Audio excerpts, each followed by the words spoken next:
Hello everyone, welcome to Punjab success mantra. आज के lecture में हम देखेंगे वर्ल्ड एलिफेंट डे सेलिब्रेट किया गया था। अब एलिफेंट के बारे में हम पढ़ेंगे। एलिफेंट क्यों इंपॉर्टेंट है? क्योंकि ये हमारा हेरिटेज एनिमल है, तो इसीलिए इसका जो प्रोटेक्शन स्टेटस है उसके बारे में बात करेंगे और जो भी इश्यूज रिलेटेड हैं इनके कंजर्वेशन से रिलेटेड और इनके हैबिटेट से रिलेटेड उनको पढ़ने की कोशिश करेंगे। सो लेट्स स्टार्ट दी टॉपिक। उससे जाने से पहले आप कुछ हमारे फ्री इनिशिएटिव्स देख सकते हैं। सो फॉर एग्जांपल आपसे करंट अफेयर्स डिस्कस किए जाते हैं एट 10:15। ऐसे ही मैथ्स एंड रीजनिंग 12 बजे। जीएस क्लासेस जो होती हैं that is at 2 PM। English discuss की जाती है at 5 PM। Daily current affairs issue जो पीसीएस के लिए इंपॉर्टेंट है वो आपसे डिस्कस किए जाते हैं एट 6। और जो अभी हम कर रहे हैं दैट इज दिस वन। ऐसे ही आपकी डेली 10 MCQ रिविजन चलती है at 9 PM। So let's start the session. सबसे पहले ये न्यूज में क्यों था? अब देखिए, जो वर्ल्ड एलिफेंट डे है वो 12 अगस्त को सेलिब्रेट किया जाता है। अब इससे क्या एक्नॉलेज करना चाहते हैं हम? That is elephant significance in the ecosystem. अगर हम इकोसिस्टम की बात करते हैं तो हर एक स्पीशी का नीश एग्जिस्ट करता है, उसका एक स्पेसिफिक रोल होता है जो वो अपने इकोसिस्टम में निभाता है। तो इसीलिए यहाँ पर जो एलिफेंट है उसकी क्या सिग्निफिकेंस है उस इकोसिस्टम में, उसके बारे में एक्नॉलेजमेंट दी जाती है एट 12 अगस्त, राइट। सो ये 12 अगस्त को सेलिब्रेट किया जाता है। इसका एम्फोसिस किस पे रहता है? अवेयरनेस पे। और जो भी थ्रेट्स रिलेटेड हैं, चाहे फिर वो पोचिंग के हो चाहे फिर वो हैबिटेट लॉस के बारे में हो, उनके बारे में अवेयरनेस फैलाने के लिए हमने एक पर्टिकुलर डेट रखी हुई है that is 12 August every year, right. So आप देख सकते हैं इनके हैबिटेट लॉस के बारे में बात करी जाती है। जो भी इनके फैक्टर हैं that plays a significant role in the continuity of this species is discussed here, right. So आप देखिए, अगर हम सिग्निफिकेंस की बात करते हैं कि हम ये सेलिब्रेट क्यों करते हैं, सो आप देखिए, अगर हम एलिफेंट की बात करते हैं, they are considered sacred in many of the cultures and are essential for maintaining a healthy ecosystem. तो यहां पर भी एलिफेंट को एक हेरिटेज एनिमल की तरह हम मानते हैं। देखिए, अगर आप ने पॉलिटी पढ़ी हो तो पॉलिटी में जो कॉन्स्टिट्यूएंट असेंबली का सिंबल भी था वो क्या था? That is elephant. तो एलिफेंट की इतनी ज्यादा सिग्निफिकेंस है। रादर अगर हम इंडस वाली सिविलाइजेशन में भी देखते हैं तो आपको कॉइन्स की इंस्क्रिप्शन में एलिफेंट देखने को मिलता है। तो हमारे कल्चर के लिए एलिफेंट एक इंटेग्रल पीस ऑफ स्पीशी बन जाता है, जिसके हैबिटेट को प्रोटेक्ट करना, रादर उसको प्रोटेक्ट करना काफी ज्यादा इंपॉर्टेंट हो जाता है, right. So healthy ecosystem maintain करने में आता है। It also encourages the biodiversity. अब क्योंकि ये एक कीस्टोन स्पीशी है, इस कीस्टोन स्पीशी की वजह से जो दूसरी स्पीशीज हैं वो भी आपको यहाँ पर निर्भर करती हुई दिखेंगी, राइट। सो अब इस स्पीशी को कहा जाता है, it is known as the intelligent species and they have the biggest brain of any land animal. So इनको इंटेलिजेंट स्पीशीज कहा जाता है। क्यों? क्योंकि इनका सबसे बड़ा ब्रेन कहा जाता है, तो इसीलिए भी ये इनकी सिग्निफिकेंस और भी ज्यादा आपको देखने को मिलती है, right. So this is all about the elephant. अगर हम पॉपुलेशन की बात करते हैं, जो एलिफेंट की पॉपुलेशन है आप देखेंगे it has reduced 50% over the past 75 years. तो यहां पर आपको कंसर्न शो करने की बात आती है कि अगर हम लास्ट 75 सालों की बात करते हैं, उनमें इनकी जो पॉपुलेशन है वो 50% तक घट चुकी है।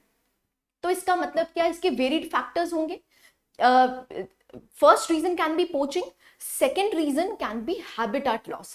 क्योंकि जैसे जैसे इंडस्ट्रियलाइजेशन हो रही है, जैसे जैसे अर्बनाइजेशन हो रही है, तो उसकी वजह से क्या है कि आप इनके हैबिटेट को क्या करते हैं? एनक्रोच करते हैं, जिसकी वजह से हैबिटेट लॉस होने की वजह से आपको ये पर्टिकुलर जो स्पीशीज हैं वो एक्चुअली क्या देखने को मिलते हैं? इनकी जो पॉपुलेशन है वो घटती हुई दिख रही है, राइट। ऐसे ही द करंट पॉपुलेशन हम देखते हैं तो it is 50,000 to 60,000 in the Asian elephants. देखिए, दो हमारे पास स्पीशीज एग्जिस्ट करती हैं, एक अफ्रीकन एलिफेंट्स और एक एशियन एलिफेंट्स। सो एशियन एलिफेंट्स की अगर हम पॉपुलेशन देखते हैं तो इट इज अप्रोक्सीमेटली 50,000 टू 60,000, जिसमें से 60% of the population is found in India. तो आप देख सकते हैं इंडिया की क्या सिग्निफिकेंस है, क्योंकि जितने भी एशियन एलिफेंट्स एग्जिस्ट करते हैं उनमें से 60% पॉपुलेशन आपको कहां पर देखने को मिलती है, दैट इज इन इंडिया। इसीलिए इंडिया एक पायनियर स्टेट भी बन जाता है। क्यों? क्योंकि यहां पर हम एलिफेंट्स को प्रोटेक्ट करने की बात कर रहे हैं। Done. So this is all about population. अगर हम इसका हिस्टोरिकल पर्सपेक्टिव देखते हैं, सो ये जो कैंपेन है वर्ल्ड एलिफेंट डे का, ये कब इनिशिएट किया गया था? It was initiated in 2012 to bring the awareness to disturbing situations of African and Asian elephants. So आप देख सकते हैं जो पहला, it was first observed by a Canadian filmmaker which was named as Michael Clark and Patricia Sims. So इन्होंने Thailand based elephant reintroduction foundation बनाई थी, जिनकी वजह से हम अब 12 अगस्त को वर्ल्ड एलिफेंट डे सेलिब्रेट करते हैं।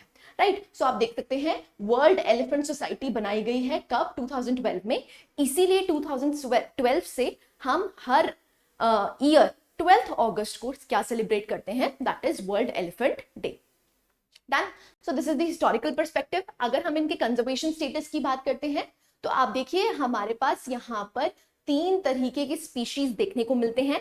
अफ्रीकन फॉरेस्ट एलिफेंट जो है that is critically endangered.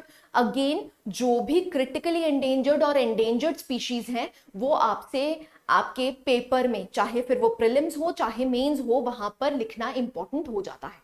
Right. African सवन्ना elephants कहां पर देखने को मिलते हैं? That is endangered category. Asian elephant जो हमारे इंडिया में देखने को मिलते हैं they are under the endangered category. अगर हम कन्वेंशन ऑफ माइग्रेटरी स्पीशीज की बात करते हैं तो ये अपेंडिक्स 1 में देखने को मिलते हैं।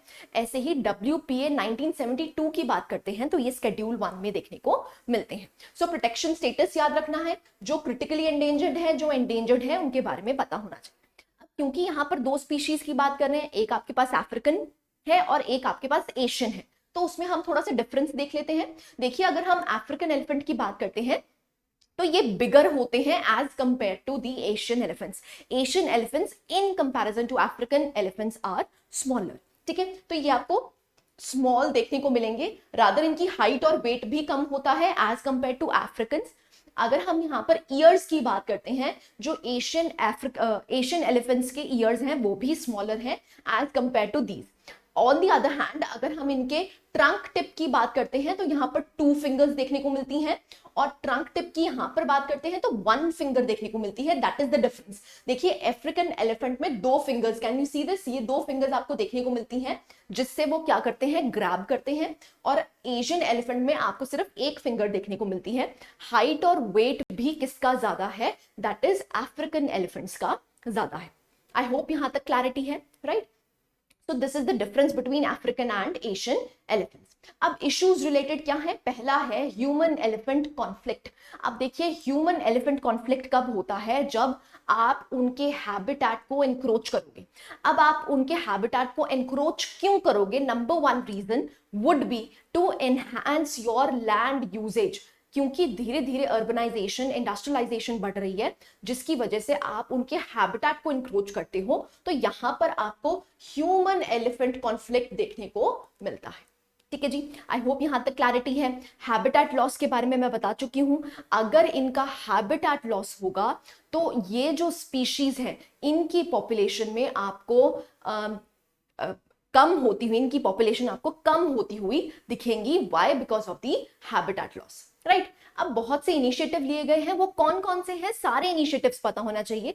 क्यों? क्योंकि आपसे डायरेक्टली क्वेश्चन पूछ सकते हैं कि हम अपने हेरिटेज एनिमल को बचाने के लिए क्या क्या प्रोजेक्ट्स चला रहे हैं। तो सबसे पहला है दैट इज प्रोजेक्ट एलिफेंट, जिसको लॉन्च किया गया था 1991-1992 में। ये सेंट्रली स्पॉन्सर्ड स्कीम है, जिसमें ये किसके तहत आती है? Ministry of environment. तो यहां पर हम देखते हैं कि कर्नाटका के पास हाईएस्ट नंबर ऑफ एलिफेंट्स हैं as compare to the second number is Kerala, right? So आपको यहां पर देखने को मिलता है फर्स्ट है कर्नाटका, सेकंड है असम, और थर्ड है दैट इज केरला। तो सबसे लार्जेस्ट पॉपुलेशन कहां पर देखने को मिलती है, that is in Karnataka as per 2017 census, क्योंकि 2017 सेंसस लास्ट सेंसस है। उसके बाद आप देखेंगे हर 5 साल बाद एक सेंसस कंडक्ट किया जाता है। पहला सेंसस 2007 में हुआ था, नेक्स्ट सेंसस 2012 में एंड नेक्स्ट 2017 में। तो जब हम 2017 सेंसस की बात करते हैं तो सबसे ज्यादा पॉपुलेशन आपको कहां पर देखने को मिलती है, दैट इज इन कर्नाटका। ठीक है, ऐसे ही एलिफेंट रिजर्व्स बनाए गए हैं। जैसे हम वाइल्ड लाइफ सैंक्चुरीज बनाते हैं, नेशनल पार्क्स बनाते हैं, टाइगर रिजर्व्स बनाते हैं, वैसे ही आपको यहां पर एलिफेंट रिजर्व्स देखने को मिलेंगे।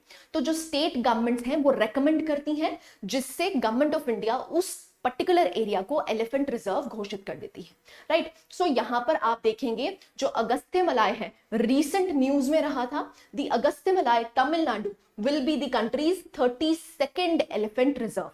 So ये 32nd elephant reserve बन जाता है, राइट। ऐसे ही दूसरी स्कीम एग्जिस्ट करती है, दैट इज माइक। अब देखिए माइक पे क्वेश्चन यूपीएससी ने भी पूछा है, तो इसीलिए ये वाला जो टॉपिक है ये काफी ज्यादा इंपॉर्टेंट हो जाता है, राइट। सो माइक क्या है, monitoring of illegal killing of elephants. So यहाँ पर जो इलीगल किलिंग है उसको मॉनिटर करने के लिए एक प्रोग्राम चलाया गया है।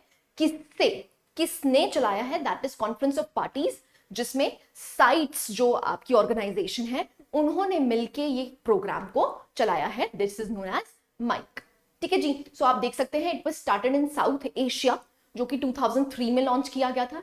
इसका बेसिकली पर्पस क्या होता है कि आपको मॉनिटर करना है क्या, that is illegal killing of the elephants, right. So these are the major initiatives जो गवर्नमेंट ऑफ इंडिया ने लिए हैं, right. So this is all about the elephant पे आपको क्वेश्चन चाहे प्रीलिम्स में भी देखने को मिल सकता है, ऐसे ही आपको मेंस में भी देखने को मिल सकता है, right. So this is it, thank you very much.